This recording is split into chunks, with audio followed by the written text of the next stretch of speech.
Do you want to know? Well, I think भाई हमने Gauss law complete किया था और कल सुबह के लेक्चर में हमने ये देखा था कि एक इनफाइनाइटली लॉन्ग वायर है, ठीक है, इस पर पॉजिटिव चार्ज है। तो गॉस लॉ की मदद से अगर मुझे इससे d डिस्टेंस दो या r डिस्टेंस दो, जो भी लेना है ले लो। अगर मुझे इस पॉइंट पर इलेक्ट्रिक फील्ड चाहिए तो वो गॉस लॉ की मदद से कैसे इजीली ढूंढी जा सकती है वो हमने देखा था। अब चलो, जिस बच्चों ने ये नहीं देखा है, जो इसका मिस हो गया है, इसका वीडियो मैं कोशिश करूंगा कि आज रात तक या कल मॉर्निंग तक आपको दे दूं, ठीक है। तो पिक नहीं, आपको पूरा वीडियो ही मिल जाएगा आज रात या कल सुबह तक, डोंट वरी। ओके, तो जिन बच्चों का मिस हो गया वो आप देख लेना। भाई अब आगे हम देखेंगे, ठीक है। अब फटाफट कोशिश करनी पड़ेगा मुझे आज के और कल के लेक्चर में चैप्टर फिनिश करना है, उससे ज्यादा लंबा चैप्टर नहीं करना। फिर सेकंड चैप्टर में शुरू करेंगे जो पहला आपका टेक्स्ट बुक का पूरा देखेंगे। अच्छा भाई, अब हम लेंगे इलेक्ट्रिकल फील्ड ड्यू टू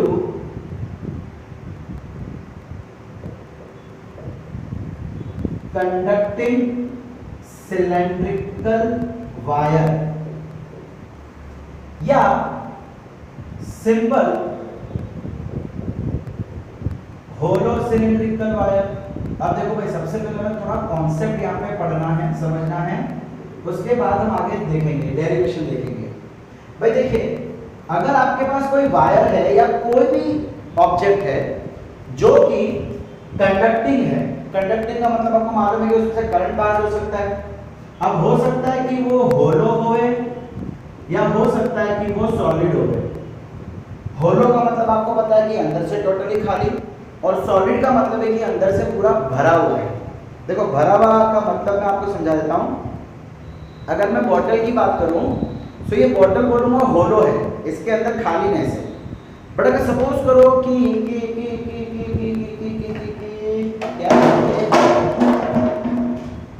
किसका एग्जांपल दूं मैं आपको, चलिए मैं ये माउस की एग्जांपल देता हूँ। सपोज करो कि माउस सिलेंडर है, तो भाई ये अंदर से खाली नहीं है, पूरा भरा हुआ है। सर्किट है, कंपोनेंट है, वायर है, जो भी है, ये कंप्लीटली भरा हुआ है, अंदर से खाली नहीं है। तो जो पूरा भरा हुआ रहता है उसको हम सॉलिड कहते हैं, और खाली रहता है तो होलो कहते हैं। तो भाई अगर कंडक्टिंग है, चाहे वो कैसा भी हो, और अगर मान लो कि मैं उसके ऊपर चार्ज डालता हूँ, सपोज ये एक मेरा स्फीयर है, कंडक्टिंग स्फीयर है, चाहे अंदर से होलो है चाहे अंदर से सॉलिड है, अगर इस पे चार्ज होंगे तो वो सिर्फ और सिर्फ सरफेस पे ही होंगे, सिर्फ और सिर्फ सरफेस पे ही होंगे।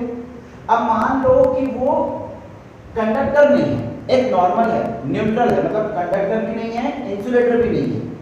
और अगर ऐसी कोई चीज है जैसे कि आपकी प्लास्टिक की वाटर बॉटल, नहीं सॉरी, ना ही इंसुलेटर है ना ही इंडक्टर है, कंडक्टर है, तो उसके ऊपर भी जो चार्ज है वो सिर्फ सरफेस पे ही रहेंगे। लेकिन अगर मान लो कि मैं आपका नॉन कंडक्टर ले लेता हूँ, नॉन कंडक्टर का मतलब इंसुलेटर, तो भाई उसके अंदर जो चार्जेस हैं वो पूरे डिस्ट्रीब्यूट हो जाएंगे उसके वॉल्यूम में। वॉल्यूम का मतलब है कि उसके अंदर जितनी भी जगह होगी वो उसके अंदर भर जाएंगे। अगर ये होलो है तो, अगर ये होलो है तो, सॉरी, अगर ये सॉलिड है तो, भाई सॉलिड होगा तो भर जाएंगे, खाली तो अंदर। होलो मतलब क्या होता है, अंदर खाली हवा, अब हवा में थोड़ा ना फैलेंगे। भाई अगर नॉन कंडक्टर है लेकिन होलो है तो उस समय भी उसके सरफेस पे रहेगा। अब इतना सारा याद रखने से अच्छा एक चीज याद रखो कि अगर नॉन कंडक्टर है और सॉलिड है तो पूरे में फैल जाएगा, अदरवाइज बाकी हर समय हर एक केस में वो सिर्फ सरफेस पे ही रहेगा। इतना याद रख के चलना, बिकॉज इसके रिलेटेड क्वेश्चन आते हैं, हम सॉल्व करेंगे। रिपीट कर रहा हूं कि अगर नॉन कंडक्टर है और वो सॉलिड है, अंदर से पूरा भरा हुआ है, तो आपके चार्जेस जो है पूरे फैल जाएंगे, पूरे फैल जाएंगे। बट अगर होलो है, अंदर से खाली है, या अगर वो कंडक्टर है तो सिर्फ और सिर्फ सरफेस में ही चार्जेस सेटल होंगे, अंदर नहीं फैलते। इतना समझ आया भाई आप लोग को?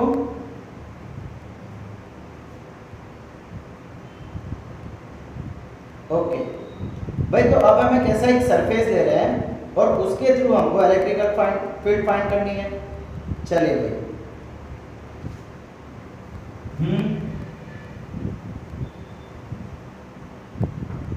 इसके बाद बताता हूँ, इसके आगे आने वाला है।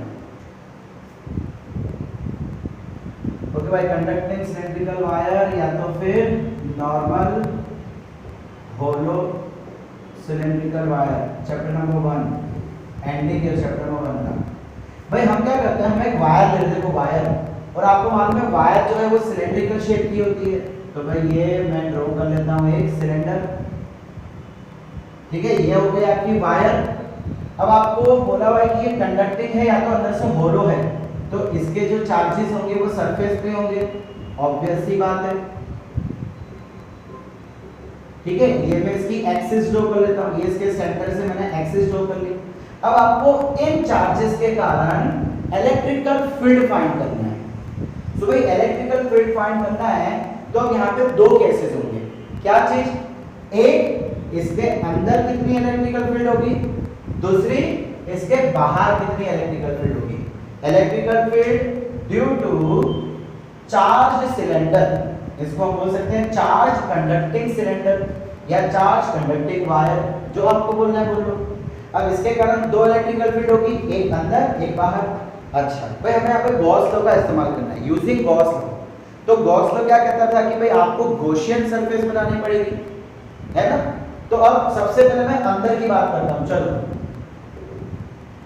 इनसाइड दी वायर, हम वायर के या सिलेंडर के अंदर की बात करते हैं।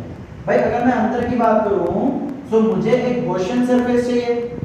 चलिए मैं बोल देता हूं, मैं ये जो सिलेंडर है इसकी रेडियस कैपिटल ले लेता हूं और मैं बोलता हूं कि ये एक्सिस से स्मॉल r डिस्टेंस पे मुझे इलेक्ट्रिकल फील्ड चाहिए। एक्सिस से मुझे अंदर की बात कर रहा हूं, सो अंदर कितना डिस्टेंस ले गया, स्मॉल r। अब मुझे गॉसियन सरफेस बनानी है। तो भाई इस समय गॉसियन सरफेस कैसी बनेगी, एक सिलेंडर के लिए गॉसियन सरफेस सिलेंडर ही होती है। एक सिलेंडर के लिए गॉसियन सरफेस सिलेंडर ही होती है। तो भाई वो सिलेंडर हम कैसा बना रहे हैं, स्मॉल r रेडियस का। तो होगा क्या कि ये जो अंदर वाला सिलेंडर जो आपको दिख रहा है, इसके कारण सारे के सारे r डिस्टेंस में आपके सारे पॉइंट्स कवर हो जाएंगे। देखिए यहाँ से r, इधर से r, पीछे से r, यहाँ से भी r, है ना। सिलेंडर ले रहा हूँ, r डिस्टेंस पे सारे के सारे पॉइंट्स लेने हैं। तो वो तो कब पॉसिबल है कि जब सिलेंडर होगा कि यहाँ ऊपर से नीचे भी r, इधर से भी r, इधर से भी r, क्रॉस में से भी डिस्टेंस r, यहाँ से भी डिस्टेंस r, है ना। भाई ये देखो गॉसियन सरफेस कैसे बनाई जाती है, ये आपको प्रैक्टिस के साथ आएगा। यहाँ पे मैं जितना बोल रहा हूँ आप सुनो, समझते जाओ, प्रैक्टिस करते जाओ, फिर कोई भी फिगर आपको दी हो आप ऑटोमेटिकली खुद गॉसियन सरफेस बना लोगे। इतना याद रखना कि एक सिलेंडर के लिए गॉसियन सरफेस हमेशा सिलेंडर है। चलिए फाइंड करते हैं। Flux is equal to E dot A, ठीक है। अब यहाँ पे अगर मेरे को इलेक्ट्रिकल फील्ड फ्लक्स फाइंड करना है, तो फ्लक्स कैसा होगा, ऐसा हो सकता है, ऐसा हो सकता है, ऐसा हो सकता है। मेरी इलेक्ट्रिकल फील्ड कैसी होगी, ये पॉजिटिव चार्ज है, पॉजिटिव चार्ज के कारण इलेक्ट्रिकल फील्ड बाहर की तरफ होगी, है ना, टुवर्ड्स रेडियली आउटवर्ड्स, ये इलेक्ट्रिकल फील्ड हो गई। अब अगर मैं प्रैक्टिकली बात करने जाऊं तो देखो यहाँ से इलेक्ट्रिकल फील्ड इधर जा रही है। हमने क्या देखा था, electrical field line originates from positive, भाई यहाँ से बन रही है। तो अगर प्रैक्टिकली बात करने जाऊं तो अंदर तो इलेक्ट्रिकल फील्ड होगा ही नहीं, आपके सामने प्रूफ है। ये यहाँ से शुरू होके उधर जा रहा है, ये यहाँ से शुरू होके इधर जा रहा है, ये दोनों ऐसे जा रहा है, बीच का तो खाली बच गया, बीच में इलेक्ट्रिकल फील्ड है ही नहीं। सो वही हमको यहाँ से ढूंढनी है। देखिए कैसे, फ्लक्स का मतलब क्या होता है, Q inside upon epsilon 0 is equal to EA cos theta. मैं यहाँ पे बड़ा तीन सरफेस है लेकिन मैं कोई cos थीटा एंगल उसको कुछ नहीं ले रहा हूँ, ठीक है। क्यों नहीं ले रहा हूँ पता चल जाएगा। अब देखिए आपको क्या बोला जा रहा है, Q इनसाइड। भाई ये जो सिलेंडर है, जो वायर है, क्या उसके अंदर चार्ज है? बिल्कुल भी नहीं। हमने क्या देखा था कि इसके सरफेस पे, ये कंडक्टिंग है तो कंडक्टिंग के सरफेस पे चार्ज होते हैं, अंदर तो होते ही नहीं है। It means Q inside is 0। 0 upon epsilon 0 is equal to EA cos theta. तो बेटा अगर ये 0 है तो इलेक्ट्रिकल फील्ड भी तो 0 ही हो जाएगी ना। सो इसके अंदर इलेक्ट्रिकल फील्ड हमेशा 0 आएगी। तो भाई सिर्फ सिलेंडर ही नहीं, स्फीयर ले लो या कोई भी शेप ले लो, कोन ले लो, क्यूब ले लो, क्यूबॉइड ले लो, ठीक है, अगर वो कंडक्टिंग है तो उसके अंदर इलेक्ट्रिकल फील्ड होगी ही नहीं। क्यों? बिकॉज उसके अंदर चार्ज नहीं होगा। चार्ज होता तो बात बनती। हाँ, लेकिन अगर नॉन कंडक्टिंग है, अगर मतलब कि अभी मैंने आपको केस बताया था, नॉन कंडक्टिंग है और सॉलिड है, तो वो पूरे चार्ज अंदर तक फैल जाएंगे। ओके, यहां तक बेटा कोई प्रॉब्लम? ओके भाई, अब हम सेकंड केस ले रहे हैं, electrical field outside the wire. भाई वायर के बाहर कितनी इलेक्ट्रिकल फील्ड होगी? भाई आउटसाइड दी वायर, हमें इस जो वायर दिख रही है उसके बाहर जाके कहीं पे इलेक्ट्रिकल फील्ड फाइंड करना है।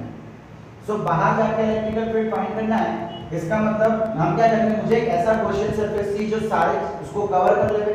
तो हमने क्या कर दिया, एक सिलेंडर का क्वेश्चन सरफेस सिलेंडर ही होता है। सो मैंने उसके बाहर से एक सिलेंडर बना दिया, उसके बाहर से। ओके, चलिए इतना डन। अब भाई ये जो डॉटेड क्वेश्चन है, चलो आपको शायद डॉटेड नहीं दिख रहा हो तो मैं इसको अच्छे से बना दूं भाई, कोई प्रॉब्लम नहीं है।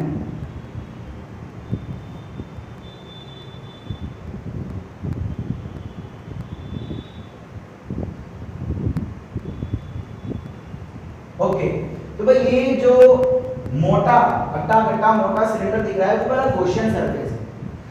अब हमारी फॉर्मूला क्या होती है, flux is equal to EA, ठीक है। एरिया किसका, जिसके अंदर का आपको फ्लक्स चाहिए।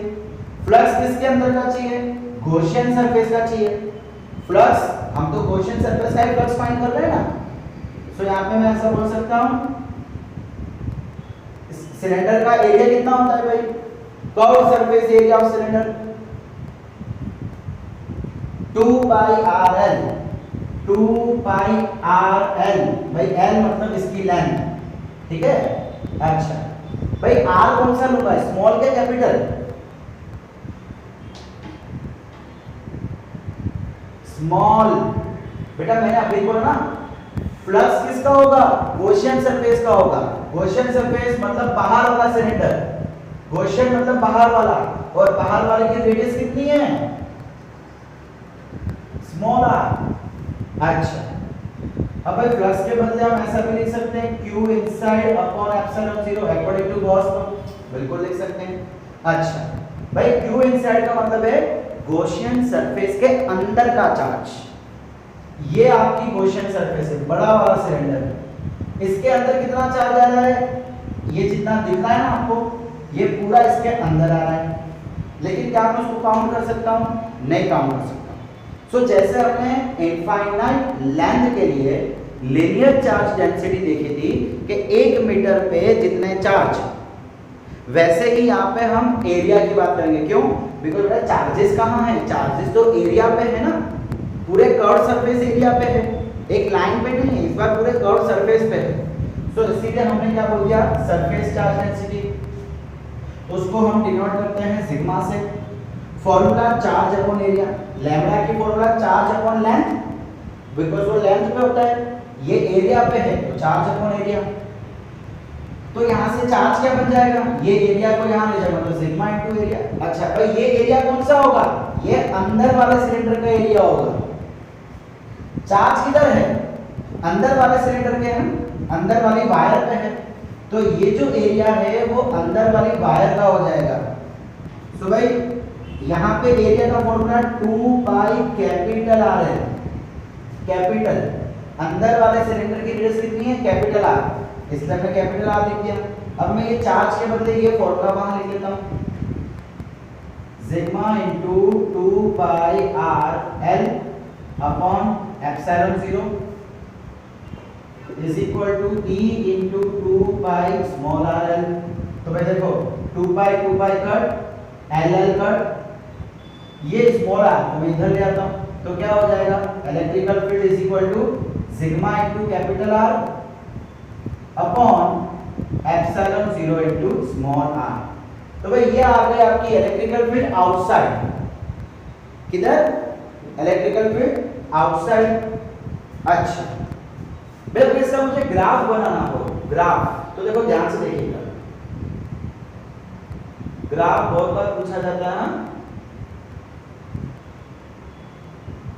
Sorry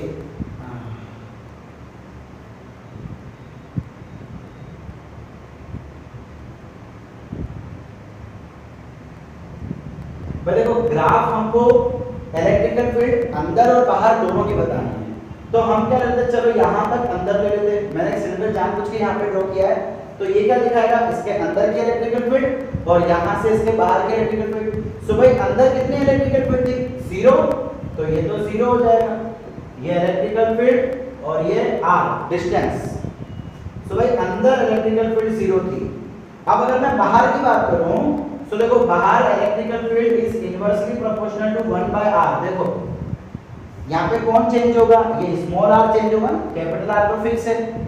so electrical field is inversely proportional to small r, मतलब आपकी इलेक्ट्रिकल फील्ड जो है वो कुछ ऐसी कम होती जाएगी, यहाँ तक 0 रहेगी और फिर यहाँ से कम होती जाएगी। सो ये आ जाएगा आपका ग्राफ। समझ आ रहा है भाई? यहाँ तक 0 बिकॉज उसके अंदर 0 होती है, बाहर इनवर्सली प्रोपोर्शनल है, जैसे डिस्टेंस बढ़ेगा वैसे वैसे इलेक्ट्रिकल फील्ड कम हो जाएगी। इसलिए हमने ये ऐसी लाइन ड्रॉ कर दी जो हम हर बार ड्रॉ करते हैं।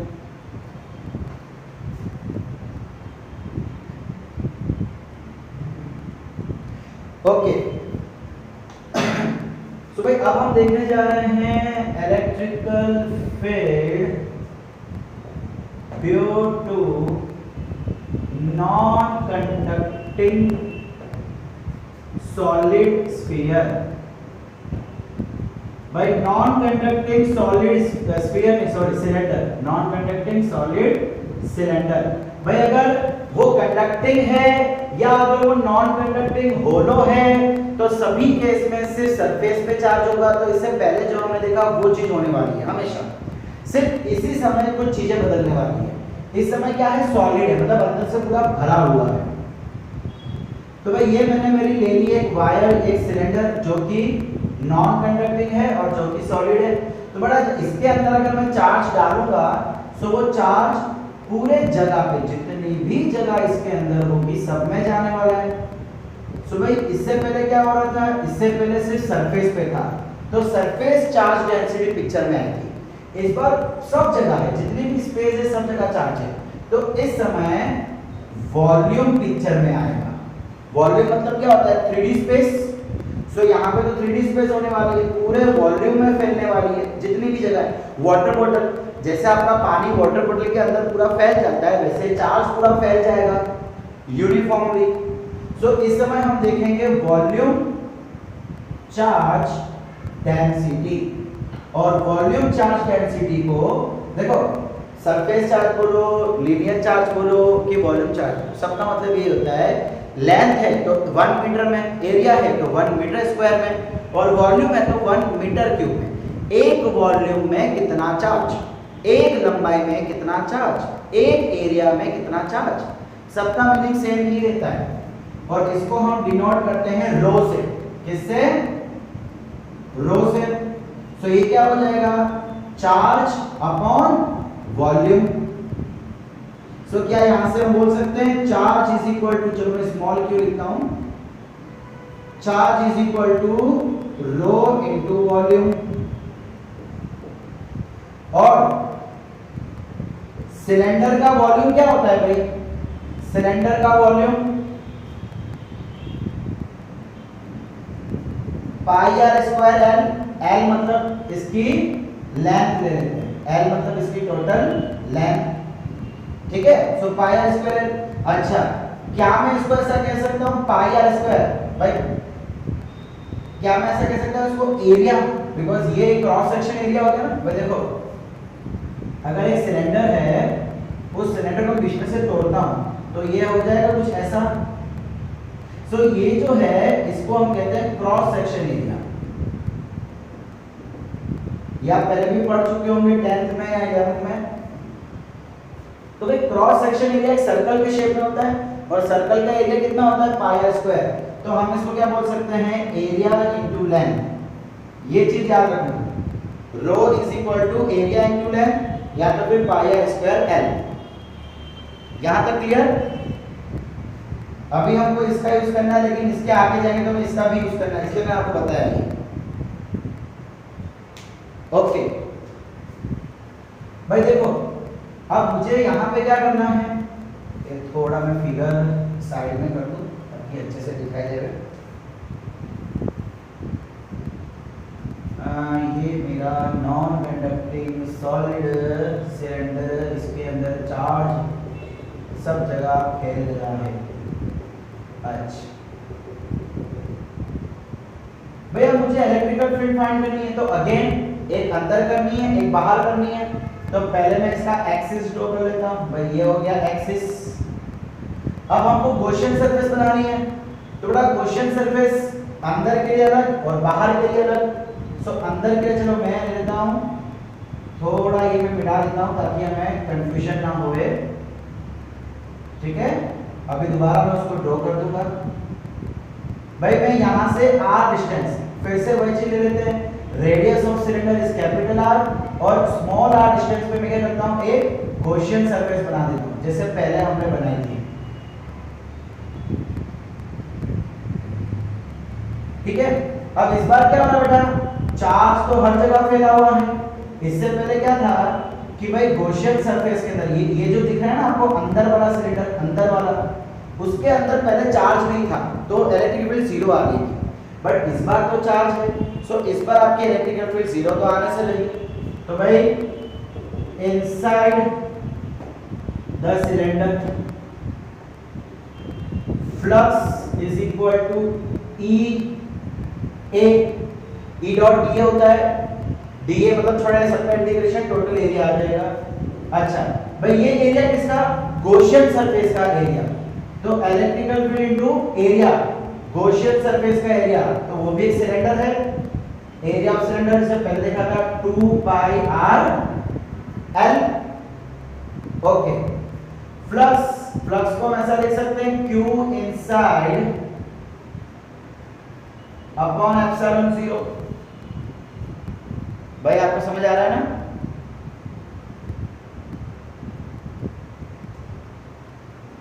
Q inside upon epsilon 0। Okay, अब Q इनसाइड कितना हो जाएगा, हमने यहां से पहले से निकाला था, charge is equal to rho into volume pi are square l upon epsilon 0 is equal to E into 2 pi r l. तो भाई क्या कटेगा, पाई एल, फिर एक आर और ये एक आर कट गया, क्या बचेगा यहाँ पे भाई, इलेक्ट्रिकल फील्ड को 2 नीचे आ जाएगा, यहाँ पे रो अपॉन 2 एप्सिलॉन 0। तो भाई ये आ गई आपकी इलेक्ट्रिकल फील्ड उसके अंदर। समझ आ रहा है भाई? एक मिनट, ये आर भी बचेगा, ये आर स्क्वायर था ना तो खाली एक ही आर कैंसिल हुआ, तो ये आर बचेगा यहाँ पे। अब भाई यहाँ पे सुनने वाली बात ये है, ध्यान देने वाली बात ये है कि electrical field is directly proportional to r. ये जो स्मॉल आर है, हमको तो क्या करना है, स्मॉल आर पे सारे पॉइंट चाहिए। सो वो पॉइंट इधर भी हो सकता है, इधर भी हो सकता है, इधर भी हो सकता है, इधर भी हो सकता है, सारे पॉइंट कवर करना ना, सारे पॉइंट। तो भाई यहाँ पे क्या हो रहा है, electrical field is directly proportional. जैसे जैसे आपकी डिस्टेंस बढ़ता जाएगा वैसे वैसे इलेक्ट्रिकल फील्ड बढ़ता जाएगा। प्रैक्टिकली सोचो कि ऐसा क्यों हो रहा है। अभी तक जितना भी देखा था क्या हो रहा था कि डिस्टेंस बढ़ेगा तो इलेक्ट्रिकल फील्ड कम होगा, इस बार उल्टा हो रहा है। इस बार बोल रहा है कि जितना डिस्टेंस बढ़ेगा उतना इलेक्ट्रिकल फील्ड भी बढ़ेगा। सोचो ना क्यों भाई, देखो भाई, चलो प्रैक्टिकली सोचो, फीलिंग लो इसकी। भाई जैसे जैसे हम पीछे जाएंगे उतना चार्ज अंदर आता जाएगा। ये जो बड़ा वाला सिलेंडर है उसके अंदर चार्जेस तो स्प्रेड हुए हुए। गॉसियन सरफेस जितनी बड़ी होती जाएगी उतना चार्ज अंदर आता जाएगा। सो सीधी सी बात है बेटा, जितना चार्ज अंदर आता जाएगा उतनी इलेक्ट्रिकल फील्ड भी अंदर आती जाएगी। समझ लो मैं क्या बोल रहा हूँ? फीलिंग ले रहे हो आप? भाई ये जितना एक्सपांड होगा उतना इलेक्ट्रिकल फील्ड, उतने चार्जेस इसके अंदर आते जाएंगे। भाई अभी देखो 1 2 3 4 5 6 चार्जेस है, ठीक है, एग्जांपल के तौर पे। तो जब मैं इसको यहां तक ले आऊंगा ये लाइन तक, सो ये 3 और ये 3 एक्स्ट्रा अंदर आ जाएंगे। अगर मैं अंदर वाले सिलेंडर को यहां तक बड़ा कर दूंगा तो और 6 अंदर आ जाएंगे। इसका मतलब जैसे जैसे वो एक्सपांड होगा वैसे वैसे चार्जेस अंदर आएंगे और इसी वजह से इलेक्ट्रिकल फील्ड भी बढ़ती जाएगी। भाई कॉन्सेप्ट समझना जरूरी है बेटा, फीलिंग लेना जरूरी है, ठीक है। हाँ सरफेस नहीं, यहाँ पे डिस्टेंस बढ़ रखा है, सरफेस नहीं बढ़ रहा। अरे मैंने मार्कर कहाँ रख दिया भाई? हाँ ये रहा। भाई तो देखो मैं यहाँ का ग्राफ ड्रॉ कर लेता हूँ, ठीक है।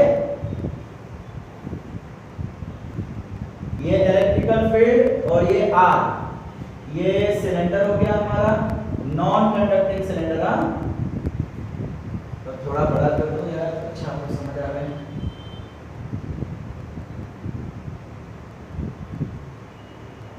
भाई अभी हम फिर सिर्फ अंदर का देखा है हमने। सो ये इनसाइड हो गया, ये आउटसाइड हो गया। सो अंदर कैसा है? Electrical field is directly proportional to R. So वो स्ट्रेट लाइन आ जाएगी डायरेक्टली प्रोपोर्शनल टू आर, ठीक है। अंदर का ग्राफ देख लिया, अब पहले बाहर का डेरिवेशन देखते हैं फिर उसका ग्राफ देखेंगे। भाई तो अब हम पिक्चर में ले रहे हैं आउटसाइड दी सिलेंडर। अच्छा भाई ये मेरी नॉन कंडक्टिंग वायर, ये इसका एक्सिस, ये इसके अंदर सारे चार्जेस जो वॉल्यूम में डिस्ट्रीब्यूटेड है।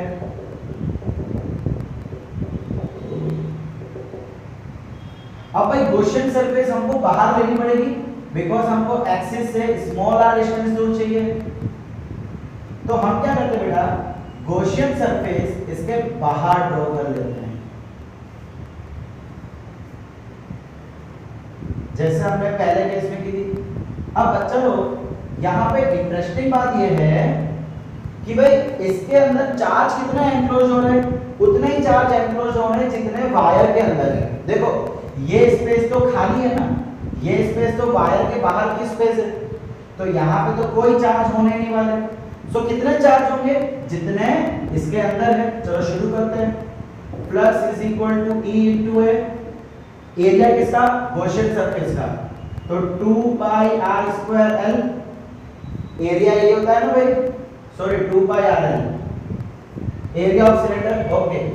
फ्लक्स के लिए हम लिख सकते हैं Q inside upon epsilon 0, okay. भाई Q इनसाइड कितना है? भाई Q इनसाइड तो इतना का इतना ही रहेगा ना, Q इनसाइड तो ना चेंज होने वाला है। इसके अंदर कितना चार्ज होगा? जितना इसके अंदर होगा, और इसके अंदर कितना चार्ज है? ये वॉल्यूम इनटू दिस, सो भाई rho into pi are square L. भाई यहाँ पे आर स्क्वायर कौन सा लगाऊं? Capital R square. क्यों कैपिटल आर स्क्वायर? बच्चा चार्ज का कहां तक है? चार्ज तो भाई सिलेंडर के अंदर है और सिलेंडर का रेडियस क्या है? कैपिटल आर, तो चार्ज तो यहीं तक रहेगा। इसका मतलब जो एरिया यहाँ पे आएगा, जो रेडियस आएगा वो तो इसका ही रेडियस आएगा, इसलिए मैंने कैपिटल आर लिखा। इससे पहले स्मॉल आर था, क्यों? बिकॉज जितना रेडियस गॉसियन का होगा उतने ही चार्ज अंदर होंगे। पहले अंदर था, अब बाहर है, तो इसका रेडियस तो बढ़ गया लेकिन चार्ज का रेडियस तो ना बढ़ेगा, okay. Upon epsilon 0 is equal to E into 2 pi r l. तो भाई l l cut, pi pi cut, और कुछ कट होगा नहीं। So electrical field is equal to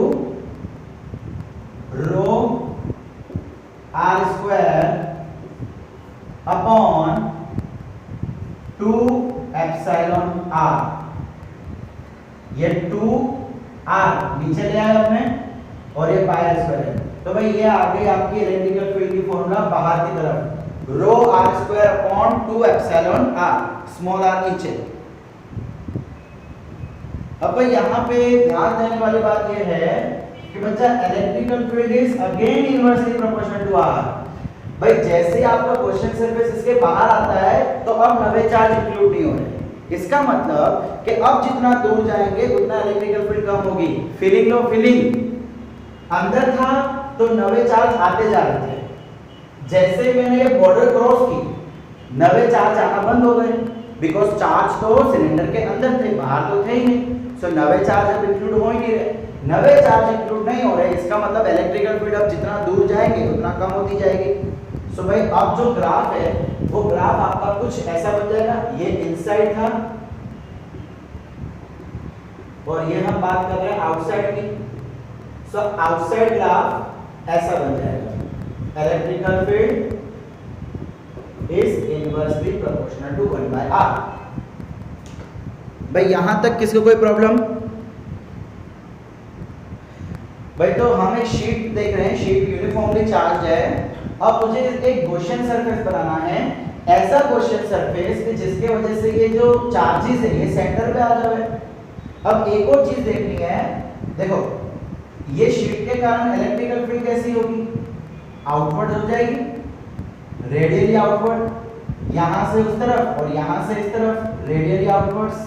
okay, अब गॉस ये कहता है कि आप गॉसियन सरफेस इस तरीके से ड्रॉ करो कि चार्जेस तो सेंटर पे आवे ही आवे, साथ ही साथ जो इसका एरिया वेक्टर होगा, जो शीट का एरिया वेक्टर है वो और इलेक्ट्रिकल फील्ड जो है उन दोनों के बीच या तो 0 डिग्री बने या तो 90 डिग्री बने। कोशिश ये करनी है, जरूरी नहीं है। तो यहाँ पे आप देख सकते हैं कि अगर मैं सिलेंडर लूंगा तो देखिए ये जो है इसका एरिया वेक्टर इधर की तरफ, ठीक है, ये जो सरफेस है इसका एरिया वेक्टर इधर की तरफ। सो ये एरिया वेक्टर 0 बना देगा, ये एरिया वेक्टर 180 बना देगा। दूसरा ये कैसा हो जाएगा? 90 डिग्री हो जाएगा। अगर मैं कर्व सरफेस की बात करूं, कर्व सरफेस में एरिया वेक्टर बाहर की तरफ, सो भाई ये तो डायरेक्टली 0 हो जाएगा, है क्या नहीं? देखो ये इलेक्ट्रिकल फील्ड और ये एरिया वेक्टर, सो दोनों 0 डायरेक्शन, ये इलेक्ट्रिकल फील्ड और ये एरिया वेक्टर दोनों 0 डायरेक्शन। और कर्व सरफेस की बात करूं सो ये एरिया वेक्टर और ये इलेक्ट्रिकल फील्ड तो 90 डिग्री। इसका मतलब मेरी गॉसियन सरफेस ये फिक्स हो गई। अब हो क्या रहा है भाई, देखो मैं क्या करता हूं, ये जो सिलेंडर है ना उसका एक एरिया इधर भी लेता हूं, बिकॉज वो क्या है बेटा, एक शीट है और उस शीट से मैं सिलेंडर को आर पार कर रहा हूं। चला एक सिलेंडर है, एक शीट है, मैं उसको आर पार कर रहा हूं। शीट तो एकदम पतली सी होगी, इसका मतलब भाई मैं कैसे बताऊं आपको? ओके भाई देखो इमेजिन करो कि ये मेरी पतली शीट है, ये थिकनेस को अवॉइड करो, ठीक है। अब इसके अंदर मैं क्या कर रहा हूं, एक सिलेंडर ले लेता हूं। भाई सिलेंडर मेरा पास था, ये एरिया मेरा सिलेंडर है, ये आ गया मेरा सिलेंडर। वाह, अब भाई ये सिलेंडर को मैं आर पार कर रहा हूं। ओके, अब इमेजिन करो कि जब ये सिलेंडर ऐसा होगा, ठीक है, ये जब सिलेंडर आर पार होगा तो इस सिलेंडर का एक छोटा सा सर्कल, एक छोटा सा सर्कल इस सब शीट में रहेगा, है ना। सिलेंडर का एक छोटा सा सेक्शन वो इस शीट के अंदर रहेगा, ऐसा गोल बनाएगा। तो मैं वही चीज यहाँ पे ड्रॉ करने की कोशिश कर रहा हूँ।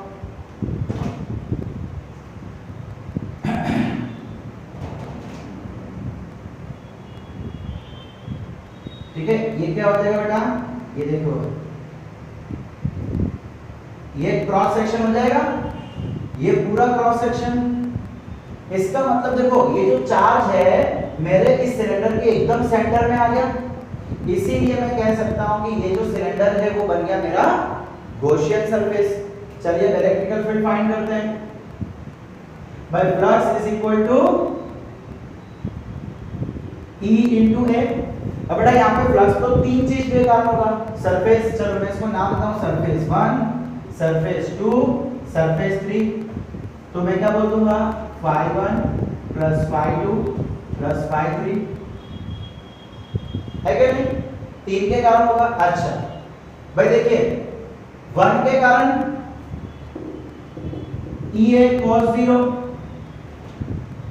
सेकंड के कारण ई ए cos 0, ई डॉट ए होता है ना, ई डॉट ए मतलब ई ए cos 0, तो यहाँ पे एरिया वेक्टर और electric field same direction, area vector electric field same direction, तो cos 0 यहाँ पे दोनों 90 डिग्री पे, सो ई ए cos 90, अब बड़ा cos 90 तो वो तो कट गया, 0 बन गया, बचा क्या ई ए cos 0 1 होता है, ई ए cos 0 1 होता है। सो क्या मैं ऐसा बोल सकता हूँ f phi is equal to 2 e a, ठीक है भाई डन। अब फ्लक्स के बदले Gauss low, q inside upon epsilon 0 is equal to 2 e a। अच्छा q inside भाई अंदर गॉसियन सरफेस के अंदर कितना चार्ज है, तो कितना चार्ज होगा जितना ये क्रॉस सेक्शन, भाई ये आपका वायर का ये जो सिलेंडर है ना, सिलेंडर इसका एक क्रॉस सेक्शन है, तो उस क्रॉस सेक्शन के अंदर कितने चार्ज आएंगे, तो भाई आखिरकार क्रॉस सेक्शन क्या है, एक एरिया होता है, सो एरिया के हम क्या ले लेते हैं सरफेस चार्ज डेंसिटी। एक क्रॉस सेक्शन एरिया है ना, शीट तो 2D है, तो 2D का तो एरिया ही होता है, वॉल्यूम तो होता नहीं है। So surface charge density sigma is equal to charge upon area. So अगर मैं एरिया को यहाँ ले जाऊं तो बोल सकता हूँ charge is equal to sigma into A, इसको वहां रख देता हूँ, sigma A upon epsilon 0 is equal to 2e a। भाई यहाँ तक किसको प्रॉब्लम कोई श्योर? अच्छा भाई अब देखो ये एरिया और ये एरिया दोनों सेम रहेगा, बिकॉज ये एरिया किसका होता है गॉसियन सरफेस का, तो गॉसियन सरफेस का एरिया ए, और ये एरिया किसका है भाई, ये भी तो क्रॉस सेक्शन है। अब मैं इसका एरिया बोलूं कि इसका एरिया बोलूं, दोनों सेम ही होगा ना। सिलेंडर में जितने भी क्रॉस सेक्शन एरिया आते हैं वो तो सब सेम रहेगा, बिकॉज सबके सब सर्कल होते हैं। आप से इमेजिन करो सर्कल के छोटे छोटे टुकड़े करो, पतले पतले टुकड़े करो, तो पतले पतले टुकड़े करेंगे तो वो सब सिलेंडर ही सर्कल हो जाएगा, सब सर्कल, और सब जितने भी सर्कल बनेंगे सबकी रेडियस सेम, तो रेडियस सेम तो एरिया भी सेम, तो ये कट जाएगा, क्या बचेगा electrical field is equal to ये 2 नीचे आ जाएगा सिग्मा अपॉन 2 एप्सिलॉन 0। तो देखो एक थिन शीट है, यूनिफॉर्मली चार्ज थिन शीट। अच्छा बेटा हम इसको इमेजिन करते हैं कि बहुत लंबी है, इनफाइनाइट है, इनफाइनाइट शीट है ये, तो भाई जब इनफाइनाइट शीट आएगी तो आपकी electrical field sigma upon 2 epsilon 0 पे हो जाएगी। अच्छा बच्चा एक चीज आपने नोट की कि यहाँ पे surface charge density constant, epsilon 0 constant. भाई अगर मैं बोलूं कि electrical field at x distance, ऐसा बोलूं तो क्या वो x पे डिपेंड कर रहा है? नहीं। इसका मतलब इलेक्ट्रिकल फील्ड एक इनफाइनाइटली चार्ज शीट के लिए डिस्टेंस पे डिपेंड करती ही नहीं है, वो हमेशा कांस्टेंट रहेगी, हमेशा फिक्स रहेगी। कब? जब इनफाइनाइटली शीट होगी। अच्छा तो ये इनफाइनाइट का मतलब क्या होता है? बहुत बड़ी, चलती जाए चलती जाए चलती जाए, ऐसा नहीं।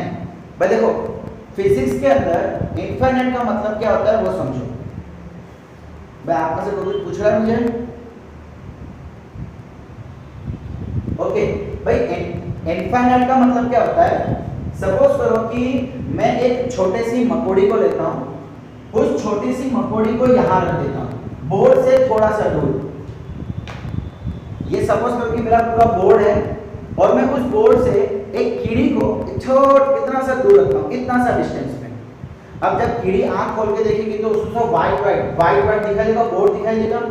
सो वो क्या बोलेगी कि भाई ये जो बोर्ड है वो इनफाइनाइट है, बट हमको पता है क्या ये इनफाइनाइट है? नहीं। सो अगर कभी भी हम बोलते हैं ना infinitely long wire, infinitely long sheet, तो इसका मतलब होता है कि हम जितना डिस्टेंस ले रहे हैं उसके कंपैरिजन में इसकी डायमेंशन बहुत बड़ी है, इसकी डायमेंशंस लेंथ एंड ब्रेड्थ बहुत बड़ी है। भाई अगर मान लो कि आपको लेंथ दे दूं 5 सेंटीमीटर, ब्रेथ दे दूं 5 सेंटीमीटर सपोज, तो आपको पता है कि 5 सेंटीमीटर कोई बहुत बड़ी चीज नहीं है यार, 5 सेंटीमीटर 5 सेंटीमीटर, बट डिस्टेंस ले लेते हैं 0.1 सेंटीमीटर यानी कि 1 mm। तो भाई कहाँ 0.1 सेंटीमीटर और कहाँ 5 सेंटीमीटर, तो कंपैरिजन करोगे तो बहुत बड़ा हो गया ना, तो हम बोलेंगे कि यार yes it is infinitely long. और जब ऐसा होगा, जब इनफाइनाइटली लॉन्ग शीट आएगी तो इलेक्ट्रिकल फील्ड जो है वो डिस्टेंस पे डिपेंड नहीं करेगी, वो हमेशा फिक्स रहेगी, हमेशा कांस्टेंट रहेगी। भाई समझ आ रहा है आप लोग को?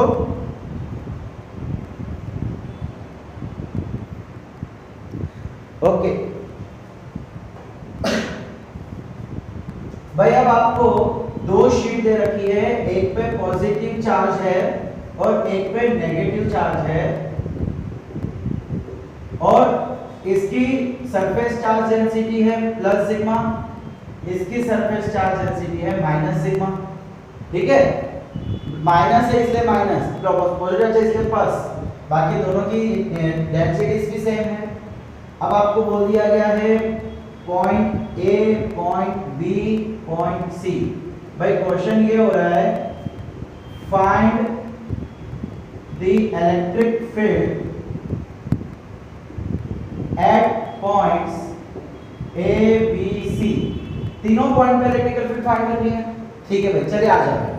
अब बच्चा हमने पढ़ रखा है, चलो हम एक चीज देखते हैं, बट पहले यहाँ देख लेते हैं। एक चीज मुझे बतानी थी जो मैं पहले से पढ़ी हुई है, मैं बताता हूँ। अच्छा भाई, अगर मैं ए की बात करूं तो करवा रहा हूं भाई, ए की बात करता हूं, पॉइंट ए पे इसके कारण इलेक्ट्रिकल फील्ड रेडियली आउटवर्ड, इसके कारण इलेक्ट्रिकल फील्ड रेडियली इनवर्स। अब भाई हम ऐसा मान के चल रहे हैं कि ये दोनों शीट इनफाइनाइटली लॉन्ग है, इनफाइनाइट शीट है। अभी हमने क्या देखा था कि इनफाइनाइट शीट पे डिस्टेंस मेजर नहीं करता, डिस्टेंस डिपेंड नहीं करता, डिस्टेंस डिपेंड नहीं करता। इसका मतलब कि ये E1 बोल देता हूं, ये E2 बोल देता हूं। चलिए काम करते हैं, इसको प्लस माइनस बोलता हूं तो ज्यादा क्लियर समझ आएगा। ये प्लस के कारण, ये माइनस के कारण। अब भाई जितनी प्लस के कारण होगी उतनी माइनस के कारण होगी। क्यों? Electrical field due to infinitely long charge sheet is equal to sigma upon 2 epsilon 0। तो भाई दोनों का सिग्मा सेम, एप्सिलॉन 0 भी सेम, एप्सिलॉन 0 मतलब वैक्यूम का। सो इसके लिए भी इलेक्ट्रिकल फील्ड इतनी, इसके लिए भी इलेक्ट्रिकल फील्ड इतनी, एक इस डायरेक्शन में, एक इस डायरेक्शन में, तो नेट इलेक्ट्रिकल फील्ड 0 हो जाएगी। बिल्कुल यहां की बात कर लेते हैं भाई, यहां पे भी माइनस के कारण रेडियली इनवर्स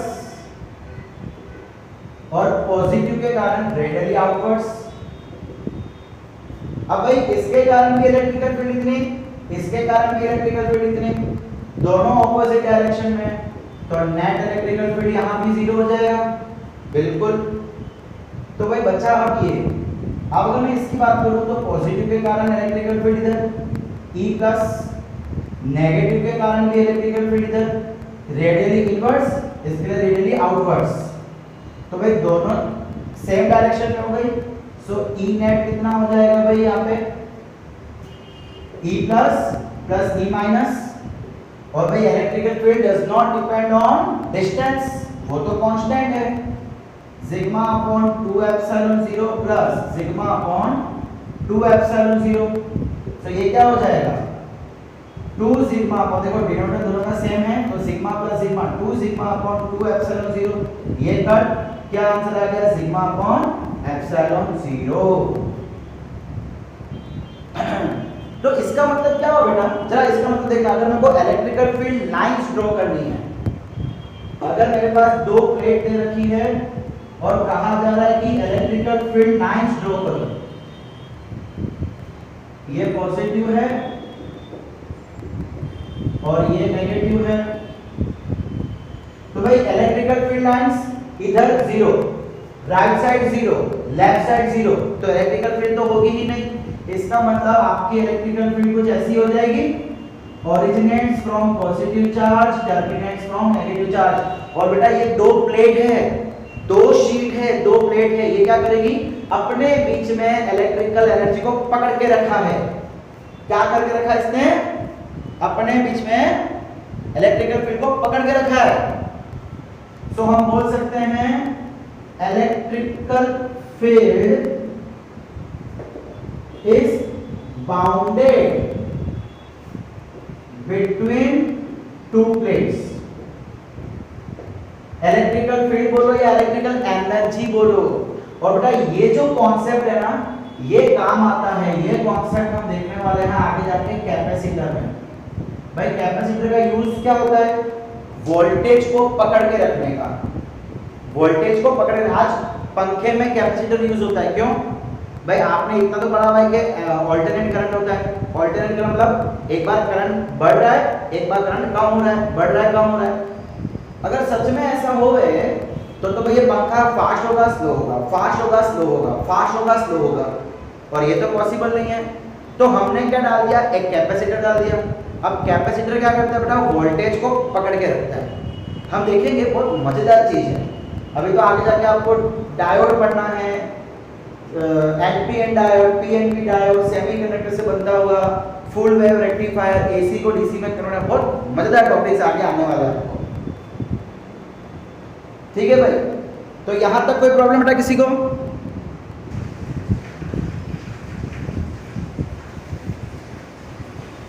आप दिख रहा है?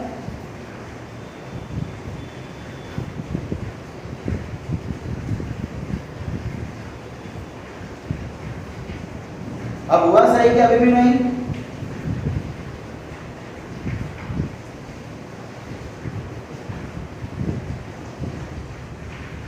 ओके भाई, तो अब हम एक शीट देख रहे हैं जो कि थोड़ी मोटी है और जो उसके शीट के बीच का डिस्टेंस डी है। भाई अब आपको क्या बोला हुआ है, इसकी एक एक्सिस है और भाई इसमें अब चार्जेस, भाई नॉन कंडक्टिंग है, सॉलिड है, तो भाई इसके जो चार्जेस है वो अंदर पूरे बैठे हुए होंगे। इससे पहले क्या था बेटा, एक शीट थी, पतला सा कागज जैसा था बस, लेकिन इस बार थिकनेस है तो कुछ शीट होगी। अब हमें क्या करना है, इसके अंदर इलेक्ट्रिकल फील्ड और इसके बाहर इलेक्ट्रिकल फील्ड दोनों फाइंड करना है। सो हमें क्या करना पड़ेगा, गॉसियन सरफेस ड्रॉ करना पड़ेगा। सो हम क्या करते हैं, पहले जरा ध्यान से देखिएगा, मैं थोड़ा सा ये क्लियर कर देता हूँ रास्ता ताकि मैं समझ आवे। भाई अब मैं क्या कर रहा हूँ, यहाँ पे एक गॉसियन सरफेस बनाऊंगा। तो गॉसियन सरफेस कैसी बनेगी, फिर से सिलेंडर और चार्जेस इसके अंदर पूरे फैले हुए हैं। अब भाई यहाँ पे क्या हो जाएगा, x डिस्टेंस दूर, कोई ना कोई डिस्टेंस भी होगा इसका जहाँ पे मुझे फाइंड करना है इलेक्ट्रिकल फील्ड।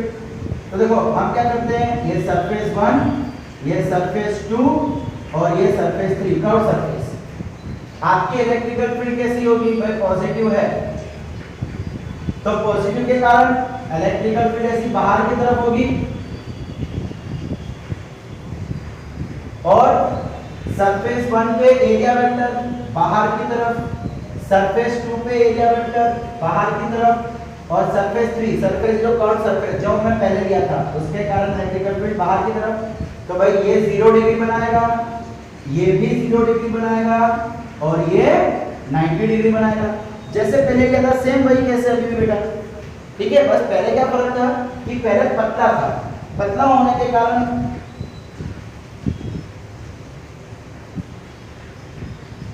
मेरे यहां से क्लियर बेटा एकदम।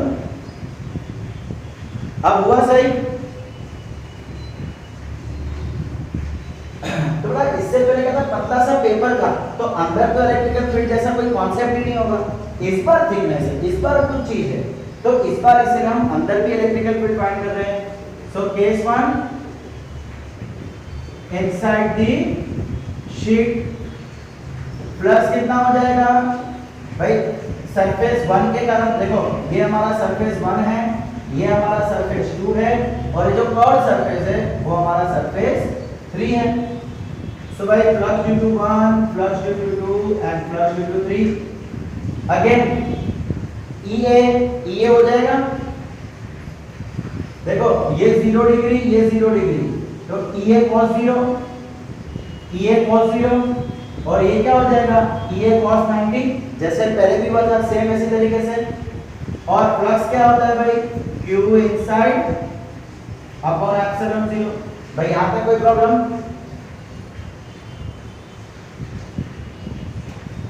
यहां तक कोई प्रॉब्लम? ठीक है, Q inside upon epsilon 0 is equal to 2E।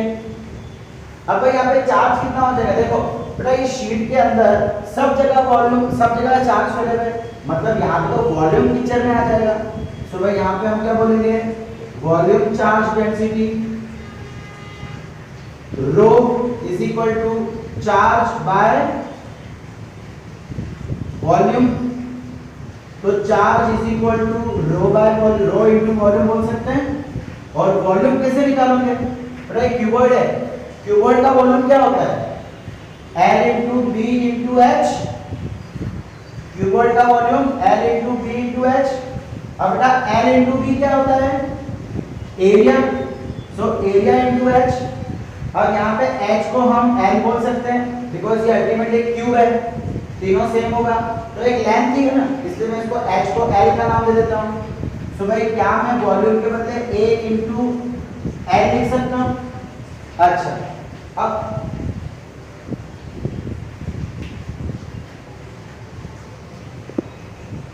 अब देखा,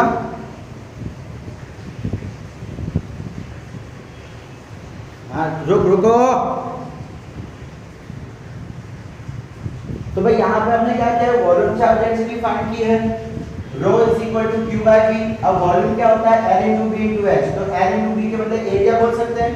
अब H क्या है? ध्यान से देखो, देखो बच्चा लोग, मुझे क्या पता है स्टार्टिंग में कि भाई ये मेरी शीट है, तो मुझे इसके एक्सिस से x डिस्टेंस दूर इलेक्ट्रिकल फील्ड फाइंड करनी थी अंदर, उसके अंदर x डिस्टेंस दूर। तो हमने क्या किया था? यहाँ पे एक सिलेंडर बना दिया था। सो बेटा इस सिलेंडर की लेंथ कितनी हो जाएगी? देखो मैं इस वीडियो को थोड़ा बड़ा बनाता हूँ ताकि आपको समझ आ जाए। जरा यहाँ ध्यान से देखना बेटा,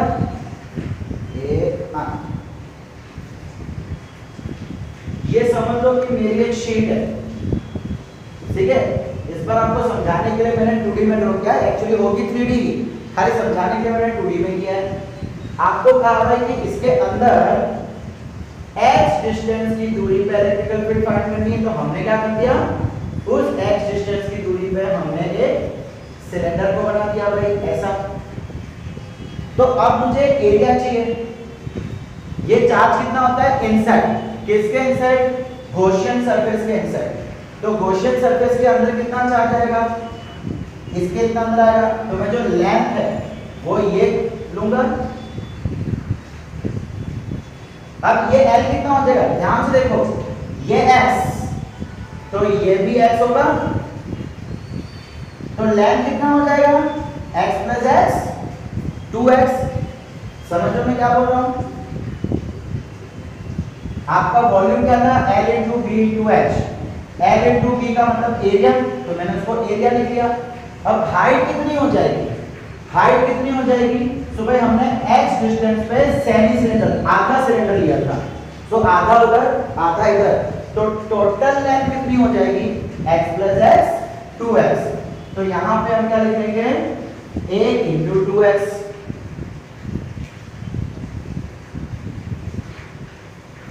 बस इतना ही लिखा है, इतना ही लिखा है। हाँ, एक चीज नीचे है,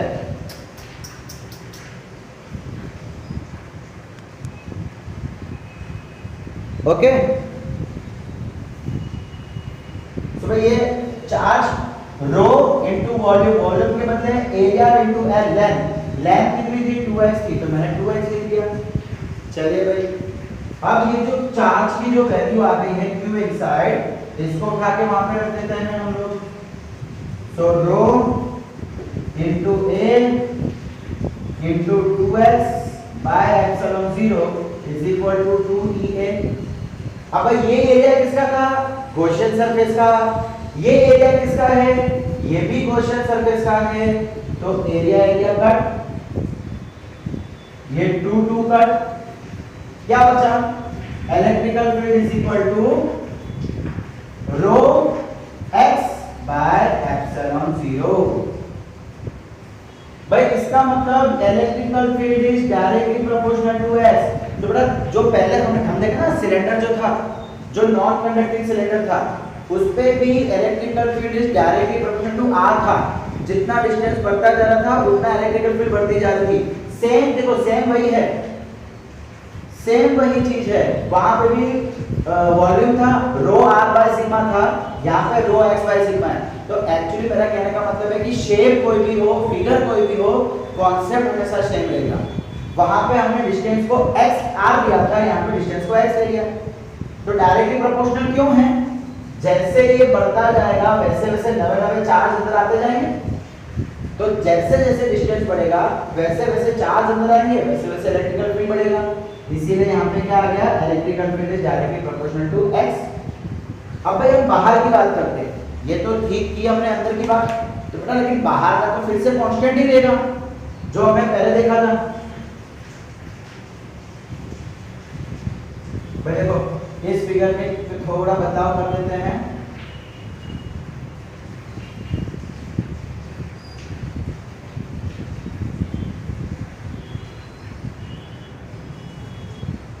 ठीक है, ये मेरी थिक शीट है, इसके अंदर चार्ज डिस्ट्रीब्यूटेड है। अब हमें क्या करना है, इसके बाहर फाइंड करना है। ये एक्सिस हो गई और ये एक्सिस से एक्स डिस्टेंस दूर। तो हम क्या करते हैं बेटा, फिर से एक सिलेंडर ले लेते हैं जिसको हम गॉसियन सरफेस बोल देंगे। ये हो गई सरफेस, ये हो गया, सॉरी, ठीक है, और ये एक्स डिस्टेंस हो गया। तो जैसे पहले था इस बार टोटल लेंथ कितनी हो जाएगी, यहां से यहां तक 2x। ओके भाई चलिए, total flux is equal to f(phi1) + phi2 + phi3। भाई इसको हम बोलते हैं नंबर 1, इसको हम बोल देते हैं नंबर 2 और बाकी का नंबर 3। बस 5 मिनट उड़ा ये खत्म होने आया है। तो भाई जैसे पहले था, ये इलेक्ट्रिकल फील्ड, ये एरिया वेक्टर, तो E है, ये एरिया वेक्टर, ये इलेक्ट्रिकल फील्ड E है, कर्व सरफेस का एरिया वेक्टर ऊपर, ये इलेक्ट्रिकल फील्ड 90 डिग्री, तो cos 90 0। तो यहाँ पे क्या आ गया, phi = 2E है। phi के बदले हम क्या कर देंगे, Q inside अपॉन ε0 = 2E है। अब भाई Q inside कितना है, जितना इस शीट के अंदर चार्ज होगा उतना ही चार्ज Q inside होगा। तो ये एरिया किसका था, गॉसियन सरफेस का। ये एरिया किसका है, गॉसियन सरफेस का। समझ आ रहा है आप लोग को? ओके भाई, तो एक सेकंड देखो,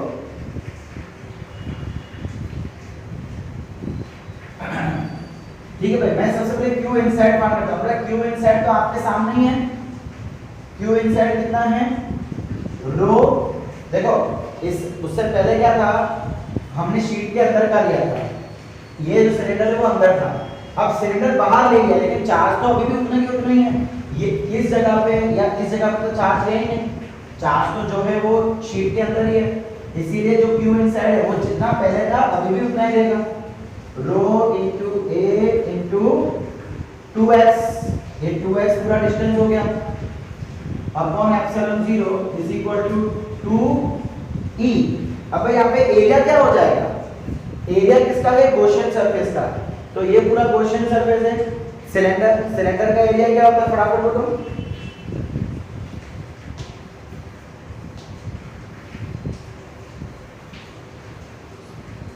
सोचो सोचो सोचो, जल्दी सोचो।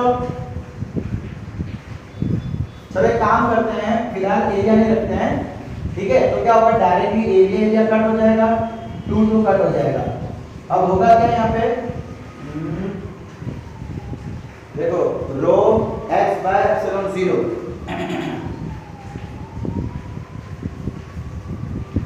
रो क्या बचा, x/ε0 = E। तो भाई ये कांस्टेंट आ गया, ये जितना डिस्टेंस।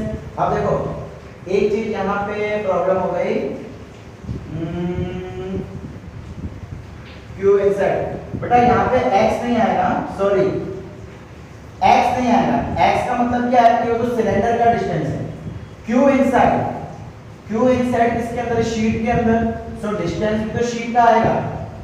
चार्ज किसके अंदर है? शीट के अंदर है। हमने इससे पहले कितना डिस्टेंस लिया था? d लिया था, अगर याद हो तो। दोनों के बीच का डिस्टेंस d। सो बेटा यहाँ पे 2d आ जाएगा और यहाँ पे सिग्मा d आ जाएगा। इससे पहले क्या हुआ था? इससे पहले हम जो पॉइंट है जितना डिस्टेंस पे लेते वो x आ रहा था, इस बार d है। बोला d तो फिक्स है, ये चेंज क्या होगा? x होगा। आप इधर पॉइंट हो, इधर पॉइंट हो, इधर पॉइंट हो, इधर पॉइंट हो, तो हर एक पॉइंट के लिए x चेंज होगा, लेकिन d तो फिक्स हो जाएगा। सो देखो यहाँ पे फिर से क्या हो गया? जो आपका इलेक्ट्रिकल फील्ड है वो x पे डिपेंड कर ही नहीं रहा। x पे डिपेंड नहीं करना मतलब x को आप जितना भी बड़ा करो, जितना भी छोटा करो, इलेक्ट्रिकल फील्ड कांस्टेंट रहेगी। तो जो इससे पहले देखा था ना हमने शीट में, इससे पहले जो हमने शीट में देखा था ना, थीन शीट, बस वही सेम केस यहाँ पे भी होने वाला है। तो भाई इसका ग्राफ कैसा आ जाएगा? भाई ये हम इनसाइड ले लेते हैं और ये हम आउटसाइड ले लेते हैं। इनसाइड क्या था? Directly proportional. इनसाइड क्या था? Electrical field is directly proportional to x। तो ऐसा आ जाएगा और उसके बाद आपकी इलेक्ट्रिकल फील्ड ऐसी हो जाएगी।